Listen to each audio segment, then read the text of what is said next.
Voilà, tel qu'annoncé, notre toute première invitée, Madame Cyrilla, bienvenue. Bienvenue. Voilà, merci surtout la promptitude avec laquelle vous avez répondu à notre invitation, surtout que nous sommes au mois de mars. Le mois de mars avec le leadership féminin, pour quelle fin? Parce que chaque fois, si c'est le mois de mars, on voit maintenant la mobilisation des femmes, alors que tous les autres mois, ce n'est pas seulement le mois des hommes, le mois de mars aussi. Vous pouvez, ce que vous faites au mois de mars, vous pouvez le faire dans d'autres mois. C'est vrai, vous avez raison. Tous les mois, on ne voit pas tellement la femme, mais le mois de mars, tout le monde se donne, on s'accélère, on parle, on fait de fêtes. Oui, parce que le mois de femmes, c'est le mois où finalement, après tant d'années de lutte, on a accepté pour la première fois que la femme puisse voter. Donc, ça mérite d'être célébré le mois de mars pour la femme. Voilà, ça mérite d'être célébré. Et pour Oui. vous, le 8 mars seulement, c'est une coïncidence pour qu'on opte la date du 8 mars. Le 8 mars, c'est le jour où on a permis, comme je viens de le dire, aux femmes, où ils ont eu l'autorisation de voter, ce qui n'était pas acceptable avant les deux guerres. Et à partir du moment où le 8 mars, on nous a donné cette chance-là, on ne peut pas l'oublier. Donc, on a gardé cette date pour continuer chaque année les combats au niveau international. Donc, on garde le 8 mars. Voilà, le combat, votre structure d'ailleurs, une structure des femmes, est en train de valoriser la langue du Sankourou, la langue tété-là. Alors, qu'est-ce qui s'est passé dernièrement? Parce qu'on a vu, vous êtes monté au créneau, plusieurs notables du Sankourou refusant la langue lingala. Qu'est-ce qui s'est passé? Toutes nos langues méritent d'être célébrées, d'être protégées. La langue Otetela, c'est la langue de base de tous les enfants, de nous tous.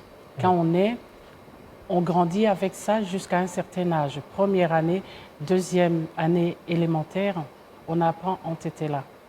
Du jour au lendemain, on apprend, là, il y a quelques semaines, que le ministère de l'ISPT a décidé, a décidé d'envoyer, exactement, d'envoyer le livre sans faire du bruit, sans rien, à l'Odja, dans les Sankourou, pour qu'on puisse dispatcher et que le 22, on allait commencer à apprendre aux enfants en lingala. Messieurs les journalistes, au Sankourou, on ne parle pas lingala. Il y a une partie qui parle les Chiluba, c'est minime.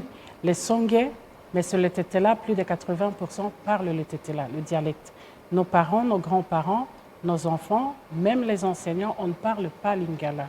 Dites-moi, maintenant là, du jour au lendemain, vous vous réveillez, vous dites, dès demain, non, dans une semaine, on vous apprend en lingala. Avec quel enseignant, avec quel élève? Parce que déjà à la maison... Mais ça s'apprend, c'est des lingala. On ne refuse pas. Lorsqu'on a commencé à apprendre des français, ce n'est pas toute la population qui parlait français, c'est à peine. Non, ne comparez pas. Ça a évolué.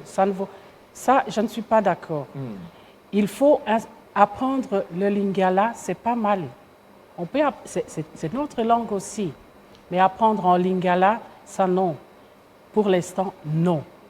Je pense que première, deuxième année, la culture doit être ancrée dans la tête de nos enfants. Mais lingala fait partie des 4 langues officielles. Oui, mais on ne refuse lingala, Chiluba, Kikongo. On ne refuse pas d'apprendre le lingala à l'école. Apprendre le lingala, apprendre en lingala, c'est différent. En lingala, j'ai un enfant qui va à l'école, qui revient à midi avec un devoir. Je fais comment? Parce que moi-même, je ne parle pas. Comment je vais montrer à cet enfant comment faire ses devoirs qui sont donnés en lingala? Mais si on nous dit, on introduit peu à peu les langues, parce que c'est quand même une richesse, on introduit peu à peu les langues dans les écoles, mais pourquoi pas? Le lingala, on peut aussi introduire dans nos écoles au Sankourou, il n'y a pas de souci. Mais dire que dès maintenant, on apprend qu'à lingala, non. Ça, on dit non, et je ne vois pas comment on va faire pour nous forcer à faire ça. Et voilà, mais et vous, dans votre structure dynamique des femmes, qu'est-ce que vous aviez mené comme plaidoyer pour que cette histoire ne puisse pas se reproduire ou ne se reproduise plus? Moi, je n'ai que ma bouche pour parler, donc j'essaie de sensibiliser, de parler, d'envoyer des petits courriers par-ci, par-là pour demander à ce qu'on puisse, pour l'instant, stopper, pas pour l'instant, demander qu'on introduise le Lingala, le Chiluba, le Swahili, le Kikongo comme d'autres langues que tout le monde doit apprendre dans les écoles, mais imposer comme ça aux petits-enfants qui n'ont jamais eu de contact avec cette langue-là, directement aller à l'école et commencer le Lingala, c'est une façon de réduire à néant. Je suis peut-être forte par mes mots, mais c'est une façon de réduire à néant la langue Otetela. Et ça, on refuse. Je refuse carrément. Mais comment réduire la langue Otetela à néant? Parce que, je répète encore, il y a les Lingala, les Swahili, les Kikongo, les Chiluba qui sont des langues officielles et le Otetela n'en fait pas partie. Et aujourd'hui, lorsqu'on demande à ce qu'on apprenne les gens Lingala, peut-être pour le coin qui a été choisi, je pense ailleurs, au Katanga ou bien l'espace swahiliphone, c'est le Swahili qui est appris là-bas et ainsi de suite. Mais le fait là, de refuser que les Lingala soient appris, vous allez aussi à l'encontre des prescrits de la loi. Mais c'est Jean-David. Je ne sais pas quels sont les critères qu'on choisit pour décider qu'une langue soit désormais une langue nationale. Moi, je dis que Otetela, mon Otetela, moi, c'est une langue qui devait être une langue nationale. Il a tous les critères nécessaires pour que ce soit une langue nationale. Supprimer la langue Otetela de nos écoles, c'est réduire notre culture à néant. Et nous, on ne veut pas être des acculturés. Non, on a nos racines, on veut les garder. Vous avez des racines. Oui. Et là, au niveau du Sankuru, vous avez parlé des 80% qui parleraient le Tetela. Oui. Et le Lingala n'est pas appris là-bas? Non. Les gens ne comprennent pas Lingala? Non. Il y a une partie, je pense, à Lomela. À Lomela, il y a au moins 5% de la population de Lomela et de Kolé. Les deux ensemble, hein, ça ne fait pas 5% qui parlent le Lingala. Le Chiluba, c'est parlé dans une petite partie de l'Oussam et les Kisongé et d'autres petits dialectes. Et vous reprochez quoi à la langue Lingala? On ne reproche rien, au contraire. Ici, nous, quand on vient, on apprend facilement, on parle. Mais ce que nous refusons, c'est de dire qu'à première année, à l'école primaire, deuxième année, qu'on ne puisse plus apprendre Otetela. On a des dictionnaires en Otetela depuis qu'on a commencé à étudier dans les cours. Donc, je crois, à l'arrivée des colons. Les colons et même ont fait des dictionnaires en Otetela. Je peux vous le montrer. Il y a des dictionnaires, il y a des livres. On a toute la documentation pour que nos enfants puissent étudier en Otetela. Et chez nous, je ne sais pas si vous voyez, on a quand même des élites sankourois qui ont des têtes. On a des grosses têtes chez nous. Et ceux qui vous suivent à ce moment, parce que donc, Télé 50 est très suivi au niveau du Sankourou. Chaque jour, nous recevons les appels et aussi le message des gens de Sankourou. Il y a un certain Manuel Simba, donc un journaliste de la RTNC. Voilà, donc c'est un de nos téléspectateurs et nous suit vraiment régulièrement. 2-3 mots en Tétéla. Tanyo lâché que Emmanuel il pas qu'habité à tout chez Tanyo longola kendo ko livre lo Tétéla. Pombaka lele lo lingala pas qu'habité lo Tétéla. Moyoli à tout chez moyo waki. Voilà, merci. Je pense que voilà. Maintenant, revenons par rapport au leadership féminin en ce mois de mars. Pas seulement le mois de mars, mais dans beaucoup de domaines. Qu'est-ce qui fait qu'aujourd'hui, que la femme ne puisse pas exprimer son potentiel? Je ne peux pas dire ce que je voulais dire parce que je vais vous léser peut-être. Est-ce que ce n'est pas parce que vous-même, vous ne faites pas confiance au potentiel? C'est-à-dire que vous, les femmes, c'est-à-dire que vous ne vous donnez pas du poids. Vous voulez, avant de faire quelque chose, il faut que vous soyez aux côtés d'un homme pour réaliser un projet. C'était peut-être le cas en 2000, mais depuis 2021, la femme a décidé d'aller de l'avant, d'avancer. Donc, quels que soient les obstacles, on va lutter et on doit relever ces défis pour dire que la femme doit contribuer aussi au développement de la République démocratique du Congo. Parce qu'il faut l'avouer, on a quand même pour moi, c'est plus de 50% de femmes. Donc, il faut que les hommes et les femmes marchent ensemble pour pouvoir élever l'économie de ces pays qui est à terre. Parce que pour que le travail de femmes compte, il faut qu'il ait des opportunités, il faut qu'il ait des assises. Mais jusqu'à maintenant, on n'en a pas. On n'en a pas et donc la femme, pour l'instant, on s'est dit non, on doit lutter. Il est temps qu'on nous donne notre chance de prouver de quoi nous sommes capables, les femmes.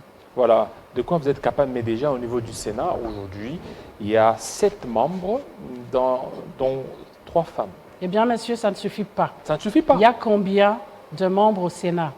À l'Assemblée nationale, on a vu ce qui s'est passé. Au Sénat, il y a 108. Il n'y a pas longtemps. Il y a 108, il y a 108 sénateurs. Oui. Mais quand même, au bureau, il y a 3. Il y a 3 femmes. 3 femmes sur 7. C'est quand même signifiant. 3 femmes au bureau. Le bureau où il y a le président. C'est déjà le premier pas. Bahat Lukwebo, premier vice-président, c'est le premier pas. Voilà, c'est un homme. Deuxième, c'est un homme. Au niveau des rapporteurs, c'est un homme. Questeur, c'est une femme. Questeur adjoint aussi, c'est une femme. Donc il y a à peu près 3 femmes au niveau de l'Assemblée. Il faut qu'on décide finalement de donner aux femmes de postes de direction, qu'il y ait de femmes qui dirigent, qui prennent des décisions. Est-ce que les femmes vont s'en sortir? Mais alors, c'est un défi. Lancez-nous le défi et voyez ce que nous, on peut faire. Il faut donner d'abord cette chance-là, donner la place à la femme de diriger, de décider. Et à la fin, si les résultats ne sont pas ce que vous attendiez, vous allez nous dire, oui, voilà, vous avez échoué. Mais le 3 sur 7, c'est quand même suffisant. C'est trop peu. C'est trop peu. La femme était à l'Assemblée. Hein. Je reviens un peu plus en arrière avec Mme Mabunda. Qu'est-ce qu'on a vu? Est-ce que cette femme était vraiment incapable? Non, pas du tout. Elle était capable de beaucoup de choses. Tout ce qu'on l'a accusé, moi, j'affirme ici, personnellement, mon opinion, c'est qu'elle a été chassée de là parce qu'elle est femme. Parce qu'elle est femme. Tout simplement parce qu'elle est femme. Voilà, oui. Je vous reviens tout de suite. Le temps pour nous de prendre une autre femme pour la livraison, la toute dernière livraison de ce matin, des informations. Jenny Kayembe, bienvenue Jenny. Merci Jean-David Kilolo, Madame et Messieurs. Bienvenue si vous nous rejoignez sur Télé 50.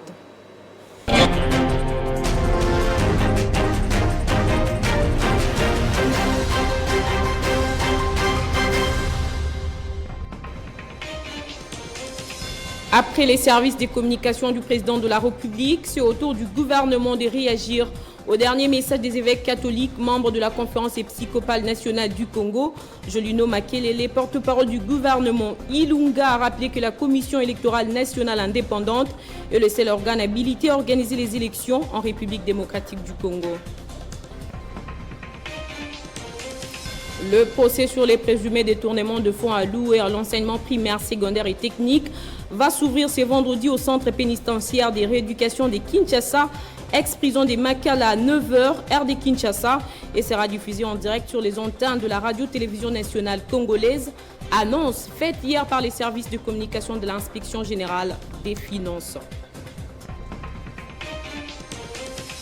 Sur notre continent, au Tchad, la Cour suprême a publié hier la liste des candidats retenus pour la présidentielle du 11 avril prochain.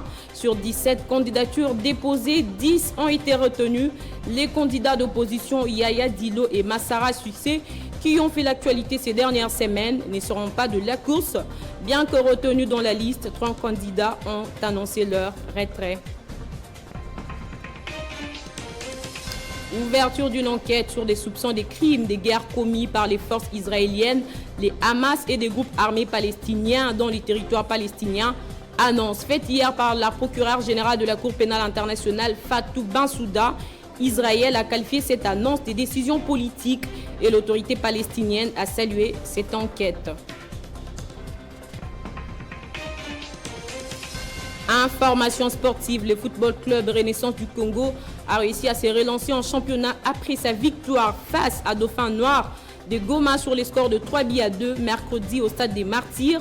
Les organes de Kinshasa, les Oranges de Kinshasa s'imposent grâce au doublé de Beyuko et les buts de Kikwama Mujinga, alors que les buts de Dauphin Noir ont été marqués par Mambouma et Bo Kingo.